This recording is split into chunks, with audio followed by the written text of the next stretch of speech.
The morning fog clung to the cobblestones of Westminster Palace like a shroud, muffling the sound of Captain Marcus Blackwood's boots as he strode purposefully through the ancient corridors. At 42, Blackwood commanded the royal guard with an iron fist wrapped in a velvet glove, his steely grey eyes missing nothing that transpired within the palace walls. Today, however, something felt different. The usual bustling energy of the morning shift seemed subdued, whispers following in his wake like autumn leaves caught in an unseen wind. 3 days earlier, an anonymous letter had arrived at Scotland Yard, its contents so explosive that Detective Inspector Saracen had personally delivered it to Blackwood's office. The letter, written in careful block letters on common stationery, alleged that someone within the palace walls had been systematically stealing pieces from the crown jewels collection. The accusation was so audacious, so unthinkable, that Chen's first instinct had been to dismiss it as the work of a crank. But something about the specific details mentioned in the letter gave her pause. The anonymous writer claimed to have witnessed nocturnal movements in the Tower of London's jewel house, describing security procedures and access codes that only someone with intimate knowledge of the system could possess. They mentioned the exact timing of guard rotations, the location of blind spots in the surveillance system, and, most damning of all, they provided a list of specific pieces that had allegedly been replaced with expertly crafted replicas. Blackwood had read the letter 3 times before setting it down with trembling hands. In his 20 years of service to the Crown, he had dealt with assassination attempts, terrorist threats, and international incidents, but nothing had prepared him for the possibility that the theft might be coming from within.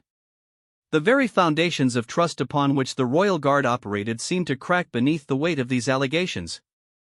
The list provided by the anonymous tipster was methodical and precise. It included the Cullinan II diamond from the Imperial State Crown, a strand of pearls from Queen Victoria's personal collection, and several emeralds from the St. Edward's crown. Each item mentioned was priceless, not just in monetary terms but as irreplaceable symbols of British heritage and monarchy. The thought that these treasures might have been replaced with fakes, sitting undetected in their cases while the originals were sold on the black market, made Blackwood's stomach churn. After consulting with Detective Inspector Chen and obtaining the necessary warrants, Blackwood had made the decision to conduct a comprehensive search of all palace staff quarters. The operation would be unprecedented in its scope, requiring the coordination of multiple law enforcement agencies while maintaining absolute secrecy to prevent any potential evidence from being destroyed. The delicate balance between thoroughness and discretion would test every skill Blackwood had acquired during his distinguished career. The search would begin with the quarters of palace staff who had access to the jewel house, expanding outward based on their findings. Each room would be methodically examined, every hiding place investigated, every piece of potentially suspicious jewelry or valuable item catalogued and examined by experts. The process would be invasive and uncomfortable for the staff, many of whom had served the Crown faithfully for decades, but the gravity of the allegations left no room for half measures. As Blackwood assembled his team in the secure briefing room, he could see the disbelief and concern etched on their faces. Sergeant Jennifer Walsh, a 15-year veteran of the force, shook her head slowly as she reviewed the search warrants. Lieutenant David Morrison, younger but equally dedicated, asked the question that was on everyone's mind: how could someone have accessed the crown jewels without triggering the sophisticated security systems that protected them? The answer, Blackwood knew, lay in the uncomfortable truth that the most dangerous threats often came from within. Someone with legitimate access, someone trusted with the security of the realm's most precious treasures, had potentially betrayed the trust in the most profound way imaginable. The psychological profile of such an individual would be complex. They would need to possess the technical skills to disable or circumvent security systems, the connections to fence stolen royal jewels without detection, and the emotional detachment to steal symbols that represented centuries of British history and culture. Detective Inspector Chen had brought additional resources to support the investigation, including forensics experts and specialists in art theft and antiquities fraud. The team would be looking for more than just stolen jewelry. They would be searching for evidence of the sophisticated operation that would be necessary to pull off such an audacious crime. This might include specialized tools for jewelry manipulation, communication devices for coordinating with outside accomplices, or financial records indicating unusual wealth or suspicious transactions. The psychological pressure on Blackwood was immense. If the allegations proved true, it would represent a catastrophic failure of the security systems he had sworn to maintain. The reputation of the Royal Guard, built over centuries of faithful service, would be irreparably damaged. More personally, it would mean that he had failed to detect a threat that had been operating under his very nose, potentially for months or even years. As the morning briefing concluded and the teams prepared to begin their searches, Blackwood found himself thinking about the staff members they would be investigating. These were people he saw every day, individuals with whom he had shared conversations about their families, their hopes, and their pride in serving the crown. The idea that one of them might have been living a double life, smiling and joking while systematically looting the national treasures, was almost too painful to contemplate. The first search would begin in the staff quarters of Thomas Hartwell, a night security guard who had been granted access to the Jewel House just 6 months earlier. Hartwell was a quiet man in his 50s who had come highly recommended from his previous position at the British Museum. His background check had been thorough and spotless, his references glowing, and his performance since joining the palace staff had been exemplary. Yet his name appeared on the list of those with both the access and opportunity to commit the alleged thefts. As Blackwood walked toward Hartwell's quarters, accompanied by Detective Inspector Chen and a team of forensic specialists, he couldn't shake the feeling that they were crossing a threshold from which there would be no return. Whatever they found in the coming hours would either vindicate the anonymous tipster's shocking claims or expose them as the fabrications of someone with a grudge against the palace staff. The weight of history pressed down upon them as they approached the modest door that might hold the answers to questions that threatened to shake the very foundations of the British monarchy.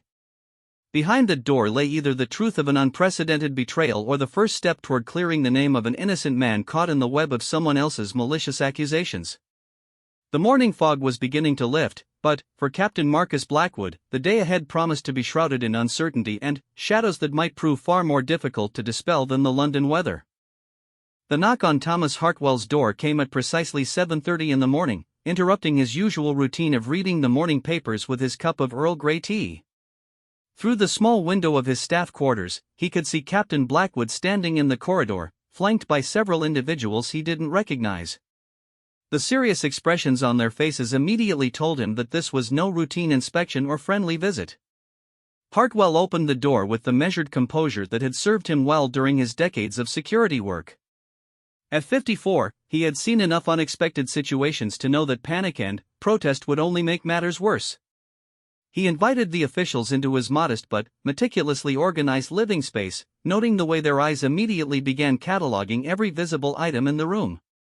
Detective Inspector Chen stepped forward to explain the situation, her voice professional but not unkind. She informed Hartwell that they had received allegations regarding theft from the crown jewels collection and that they needed to conduct a thorough search of his quarters as part of their investigation. She emphasized that this was a precautionary measure and that his cooperation would be appreciated. Hartwell nodded slowly, his weathered face betraying no emotion beyond a slight tightening around his eyes. As the forensics team began their methodical examination of his belongings, Hartwell found himself reflecting on the strange turns his life had taken. He had grown up in a working-class family in Manchester, never imagining that he would one day be responsible for protecting treasures that most people only saw in photographs or behind thick glass cases.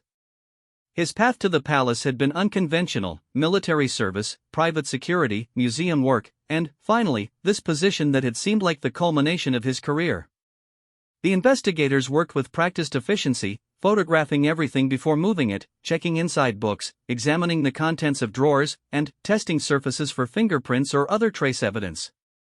They were looking for jewelry, of course, but also for any evidence of the sophisticated operation that would be necessary to fence stolen royal artifacts.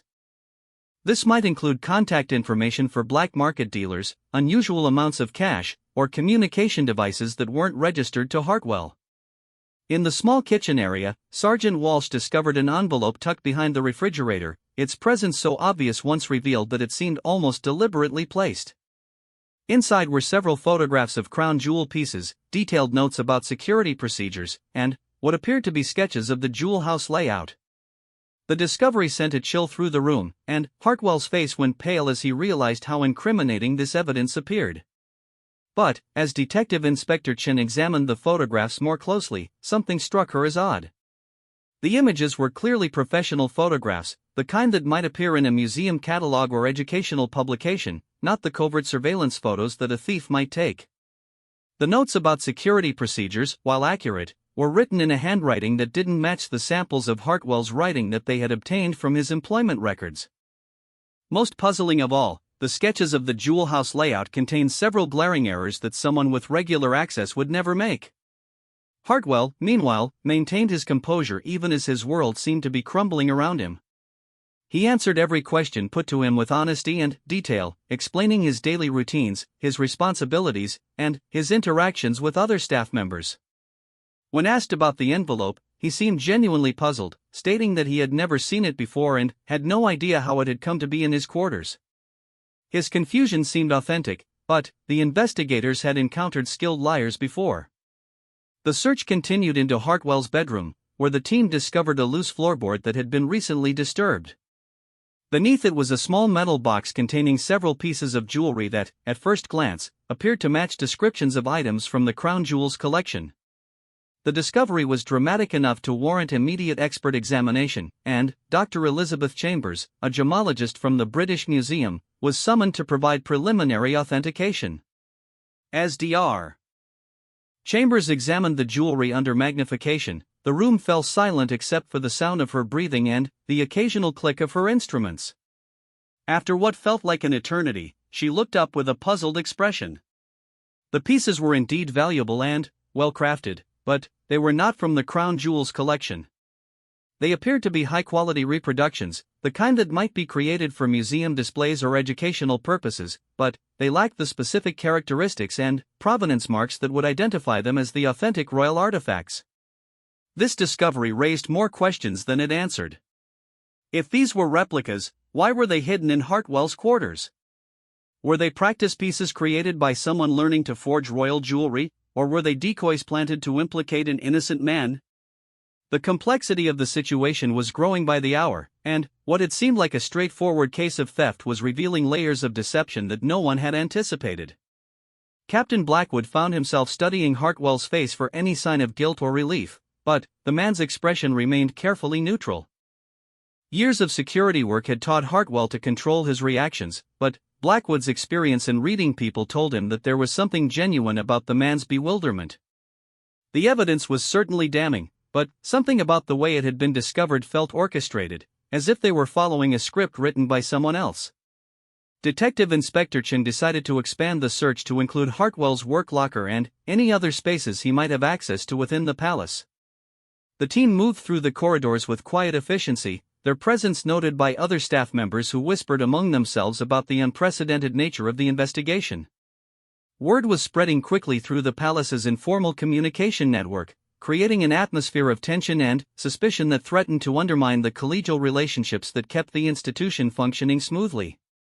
In Hartwell's work locker, investigators found additional photographs and what appeared to be a detailed schedule of guard rotations, complete with notes about shift changes and security vulnerabilities. The evidence continued to mount against him, yet each piece felt somehow too convenient, too obvious. Experienced thieves didn't typically leave such clear trails of evidence, especially when they were part of the very security apparatus designed to prevent such crimes. As the morning progressed, other members of the Royal Guard began to report their observations about Hartwell's recent behavior. Several colleagues mentioned that he had seemed distracted in recent weeks, occasionally arriving late for shifts and appearing tired or preoccupied. Others noted that he had been asking unusual questions about security procedures and had shown interest in areas of the palace outside his normal duties. But, mixed in with these potentially damning observations were accounts that painted a very different picture of Hartwell. He was described as meticulous and dedicated, someone who took pride in his work and had never given any indication of financial difficulties or personal problems that might motivate theft. His supervisor noted that his performance reviews had been consistently excellent and that he had never been involved in any security incidents or policy violations. The psychological profile of Hartwell that emerged from these interviews was complex and contradictory. He appeared to be a man dedicated to his duty but possibly struggling with some unknown personal issue. The question remained whether this issue was related to the theft allegations or if he was being manipulated by someone else with access to his quarters and knowledge of his routines. As afternoon approached, the investigation team found themselves with a collection of evidence that pointed clearly toward Hartwell's guilt but felt fundamentally unsatisfying. The case seemed almost too perfect, too neat in its progression from anonymous tip to damning evidence. Experienced investigators knew that real crimes rarely unfolded with such convenient clarity, and both Blackwood and Chen were beginning to suspect that they were dealing with something far more sophisticated than a simple theft by a rogue security guard. The question now was whether Hartwell was a master criminal skilled enough to make his guilt seem improbable, or whether he was the victim of an elaborate frame-up designed to destroy his life while protecting the real perpetrator. The answer would require delving deeper into the relationships and motivations of everyone with access to both the crown jewels and Hartwell's personal spaces, a task that would test the limits of their investigative abilities and force them to question everything they thought they knew about loyalty, trust, and betrayal within the hallowed halls of the British monarchy. The revelation came not from the evidence found in Hartwell's quarters, but from an unexpected source that would change the entire trajectory of the investigation. Dr. Margaret Ashford, the palace's head librarian and keeper of historical records, approached Captain Blackwood with information that would prove more valuable than all the planted evidence combined. Her usually calm demeanor showed signs of agitation as she requested a private meeting, claiming to have observed something that might be relevant to the ongoing investigation. Dr. Ashford had been working late in the palace archives 3 nights earlier when she noticed unusual activity in the administrative offices. Through her office window, she had seen a figure moving through the darkened corridors with what appeared to be a set of master keys, accessing areas that would normally be secured after hours. The person moved with confident familiarity, suggesting they had legitimate access, but something about their furtive behavior had struck her as odd. More significantly, Dr. Ashford had recognized the individual, Victoria Sterling, the deputy keeper of the crown jewels, a position that granted her unprecedented access to both the treasures themselves and the security systems that protected them. Sterling had held this prestigious position for nearly 8 years, during which time she had earned a reputation for meticulous attention to detail and unwavering dedication to preserving Britain's royal heritage. Her credentials were impeccable, her background spotless, and her knowledge of the crown jewels collection was encyclopedic. The implications of Dr. Ashford's observation sent shockwaves through the investigation team. If Victoria Sterling was involved in the alleged theft, it would represent a betrayal of trust so profound that it would shake the very foundations of the institutions responsible for protecting Britain's cultural treasures. Her position gave her not only physical access to the crown jewels but also the expertise necessary to create convincing replicas and the authority to modify security protocols without raising suspicion. Captain Blackwood found himself reconsidering every aspect of the case from this new perspective. Sterling's involvement would explain the sophisticated nature of the operation, the detailed knowledge of security procedures evident in the anonymous letter, and, most importantly, the ease with which evidence had been planted in Hartwell's quarters. She would have had access to his living space as part of her administrative duties, and her intimate knowledge of palace operations would have made it simple to frame an innocent man while deflecting suspicion from herself. The team immediately began a discreet investigation into Sterling's recent activities and financial situation. What they discovered painted a picture that was both shocking and heartbreaking. 6 months earlier, Sterling's husband had been diagnosed with a rare form of cancer that required experimental treatment not covered by the National Health Service. The cost of private treatment was astronomical, far beyond the means of even a well-paid civil servant, and medical bills had begun consuming their life savings at an alarming rate. Financial records obtained through court order revealed a pattern of increasing desperation. The Sterlings had refinanced their home, liquidated their retirement accounts, and borrowed against their life insurance policies in a futile attempt to fund the treatment that might save her husband's life. By the time the first allegations of theft surfaced, they were facing bankruptcy and the very real possibility that they would be unable to continue the medical care that represented their only hope. The psychological pressure that Victoria Sterling had been under was almost unimaginable. Here was a woman who had devoted her career to preserving and protecting symbols of British heritage, faced with the impossible choice between her professional integrity and her husband's life. The crown jewels that she guarded so carefully represented wealth beyond measure, while her husband lay dying for want of money that, in the context of royal treasures, seemed almost trivial. Detective Inspector Chen arranged for surveillance of Sterling's activities, hoping to gather evidence of her alleged criminal behavior while she remained unaware that suspicion had shifted away from Hartwell. The surveillance revealed a woman under enormous stress, working long hours and displaying signs of sleep deprivation and anxiety. Her movements around the palace were consistent with her official duties, but the team noticed that she often worked alone late into the evening, times when she would have unobserved access to the most sensitive areas of the collection.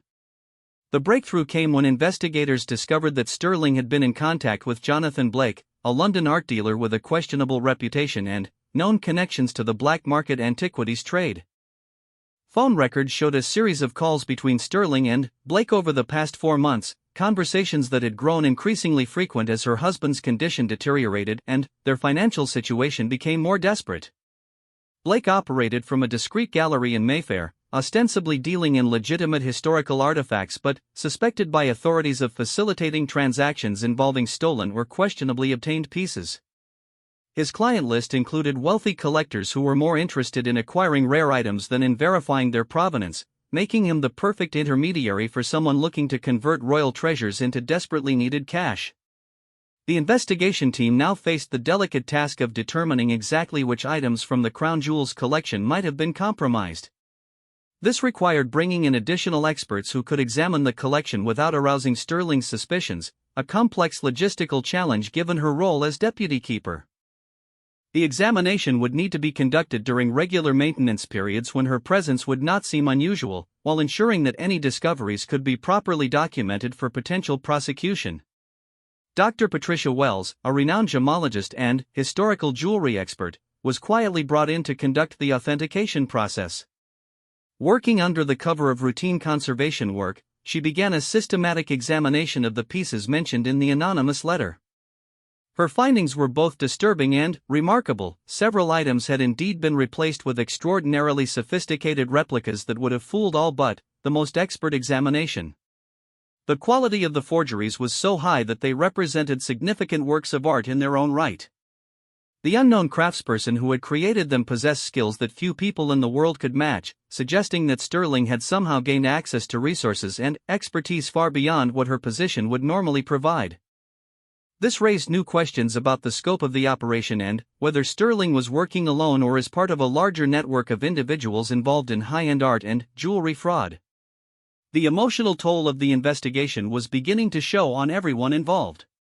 Captain Blackwood found himself struggling with the realization that someone he had worked with and trusted for years had been living a double life, driven to crime by circumstances that were both tragic and understandable. The black and white world of duty and honor that had guided his career was being challenged by the gray areas of human desperation and moral complexity. Thomas Hartwell, meanwhile, remained under suspicion despite the growing evidence pointing elsewhere. The planted evidence in his quarters was too damning to ignore, and, until Sterling could be definitively linked to the thefts, he remained the primary suspect in the minds of some investigators. The stress of being under investigation was taking its toll on him as well, affecting his work performance and his relationships with colleagues who were unsure what to believe. Detective Inspector Chen recognized that they were approaching a critical juncture in the investigation. They had identified their likely suspect and gathered circumstantial evidence of her involvement, but they still needed to catch Sterling in the act or recover the stolen items to build a case that would stand up in court. The challenge was accomplishing this without alerting her to their suspicions and giving her the opportunity to destroy evidence or flee the country. The plan they developed was risky but necessary. They would continue monitoring Sterling's activities while slowly tightening the investigative net around her, hoping to force her into making a mistake that would provide the definitive proof they needed. At the same time, they would work to clear Hartwell's name by demonstrating how the evidence against him had been fabricated, a process that would require careful analysis of fingerprints, DNA evidence, and the timeline of when various items had been planted in his quarters. As the third day of investigation drew to a close, the team found themselves in possession of a complex web of evidence and suspicion that painted a picture of betrayal, desperation, and the terrible choices that people make when faced with impossible circumstances. The resolution of the case would require not just detective work but also a deep understanding of human nature and the forces that can drive even the most honorable people to commit unthinkable acts. The final confrontation came not through elaborate surveillance or dramatic arrests, but through a moment of human compassion that revealed the true depth of Victoria Sterling's desperation. On the fourth day of the investigation, Captain Blackwood received an urgent call from St. Mary's Hospital informing him that Sterling's husband had taken a turn for the worse and had been admitted to the intensive care unit. The medical staff mentioned that Mrs. Sterling had been at his bedside for the past 18 hours, refusing to leave even when hospital personnel suggested she go home to rest. Blackwood made the decision to approach Sterling at the hospital, recognizing that the emotional stress of her husband's deteriorating condition might make her more willing to cooperate with their investigation. He arrived to find her in the hospital waiting room, looking exhausted and fragile in a way that contrasted sharply with the composed professional he had known for years. Her usually perfect appearance showed signs of the strain she had been under, and her eyes held a hollow quality that spoke of sleepless nights and overwhelming grief. When Blackwood approached, Sterling looked up with a mixture of recognition and resignation that told him she had been expecting this moment. There was no surprise in her expression, no attempt to maintain the pretense that had sustained her for months. Instead, she simply nodded and asked if they could speak privately, away from the other families dealing with their own medical crises. Her voice was barely above a whisper, and Blackwood could see that whatever defenses she had maintained were finally crumbling under the weight of exhaustion and despair. In a small conference room provided by the hospital staff, Sterling began to speak without being asked any direct questions.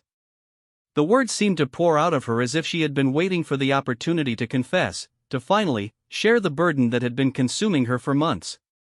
She described the moment when her husband's doctor had explained that conventional treatment had failed and that their only hope lay in an experimental therapy available only through private treatment that would cost hundreds of thousands of pounds. The transformation from respected civil servant to criminal had been gradual and agonizing. Sterling explained how she had initially explored every legitimate option for funding her husband's treatment, applying for grants, seeking loans, and even considering selling their home. But the astronomical costs of the experimental therapy, combined with the ongoing expenses of her husband's care, made it clear that legal means would never be sufficient. Faced with the prospect of watching the man she loved die when salvation was theoretically available, she had made the decision that would destroy both their lives. The technical aspects of the theft had required months of planning and preparation. Sterling's position gave her access to detailed records of the crown jewels collection, including information about which pieces were rarely displayed and unlikely to be missed for extended periods. She had used her administrative authority to make subtle modifications to security protocols, creating opportunities for unobserved access during the overnight hours when she could work without interruption. The creation of the replica jewelry had been the most challenging aspect of the operation. Sterling had contacted Jonathan Blake not as a fence for stolen goods, but as someone who might connect her with craftspeople capable of creating museum-quality reproductions. Blake, recognizing an opportunity for profit, had introduced her to a network of skilled artisans who specialized in historical reproductions for legitimate collectors and museums, people who asked no questions about the ultimate purpose of their work as long as they were well paid. The irony was not lost on Sterling that she had used her extensive knowledge of historical jewelry and gemology, acquired through years of legitimate study and professional development, to facilitate the very crimes she had sworn to prevent. Each piece she had stolen had represented not just monetary value but also a personal betrayal of the trust placed in her by the Crown and the British people. The weight of that betrayal had been eating away at her even as she continued with the thefts necessary to fund her husband's treatment. The decision to frame Thomas Hartwell had been the most morally reprehensible aspect of her crimes, and Sterling's voice broke as she described how she had planted evidence in his quarters. She had chosen Hartwell not out of personal animosity but because his recent addition to the staff and his access to the jewel house made him a plausible suspect. The knowledge that an innocent man was suffering for her crimes had added an additional layer of guilt to an already unbearable psychological burden. As Sterling continued her confession, the details of her operation revealed a level of sophistication that impressed even the experienced investigators. She had been careful to steal items in a pattern that would delay detection, replacing originals with replicas during routine maintenance periods when the cases were opened anyway. The replica pieces were so expertly crafted that they would likely have gone undetected for years if not for the anonymous letter that had triggered the investigation. The identity of the anonymous tipster remained a mystery that Sterling couldn't solve. She insisted that she had worked alone and had told no one about her activities, not even her husband, who believed that their financial salvation had come through a series of small loans and grants that she had supposedly secured through her professional connections. The possibility that someone else had discovered her activities and chosen to report them anonymously rather than confront her directly suggested a level of moral complexity that made the investigation even more troubling. Detective Inspector Chen, who had joined Blackwood at the hospital, found herself struggling with the personal dimension of the case. Here was a woman who had committed serious crimes, but whose motivation was so understandable that it challenged conventional notions of justice and punishment. The stolen jewelry was worth millions of pounds, but it had been taken not for personal enrichment but in a desperate attempt to save a loved one's life. The moral calculus of such a situation defied easy answers. The recovery of the stolen items proved to be more complicated than anyone had anticipated. Sterling had been careful to sell the pieces through Blake's network gradually, converting them to cash in amounts that could be used to pay medical bills without arousing suspicion. Some of the original pieces had already been sold to private collectors in other countries, making their recovery a matter for international law enforcement agencies. The complex paper trail would take months to unravel completely. Thomas Hartwell's vindication came through the detailed forensic analysis of the evidence planted in his quarters. Fingerprint analysis revealed that Sterling had handled all of the supposedly incriminating items, while DNA evidence showed that she had been present in his living space during times when he was on duty elsewhere in the palace. The timeline of when various pieces of evidence had been planted could be reconstructed through security footage and duty rosters, providing clear proof of his innocence and her guilt. The institutional response to the scandal would reverberate through the palace hierarchy for years to come. Captain Blackwood faced intense scrutiny over how Sterling had been able to operate undetected for so long, while the security protocols that had seemed so robust were revealed to have vulnerabilities that could be exploited by someone with insider knowledge. The entire system would need to be redesigned to account for threats from within, a process that would be both expensive and disruptive to normal operations. For Sterling herself, the confession brought a mixture of relief and terror. The weight of secrecy that had been crushing her was finally lifted, but the legal consequences of her actions would likely destroy what remained of her life. The irony was that her husband's condition had stabilized with the treatment she had funded through her crimes, leaving her to face prosecution knowing that her sacrifices had achieved their intended goal, even as they cost her everything else she valued. The media coverage of the case would eventually focus on the human drama of the story, portraying Sterling as either a devoted wife driven to desperate measures or a calculating criminal who had betrayed the public trust. The complexity of her motivations and the moral ambiguity of her situation would fuel debates about justice, compassion, and the limits of personal responsibility when faced with impossible choices.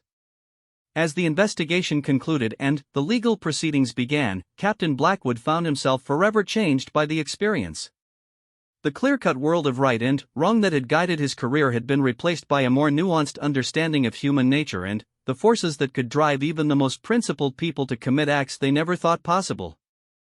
The crown jewels would be protected by new security measures, but the human cost of the scandal would linger long after the last replica had been recovered and the final court proceedings had concluded. The case of Victoria Sterling would become a cautionary tale about the dangerous intersection of desperation and opportunity, a reminder that the greatest threats to institutions often come not from external enemies but from the internal conflicts of people pushed beyond their moral and emotional limits. In the end, it was a story about love, loyalty, and the terrible price of both when circumstances force impossible choices upon ordinary people in extraordinary positions of trust.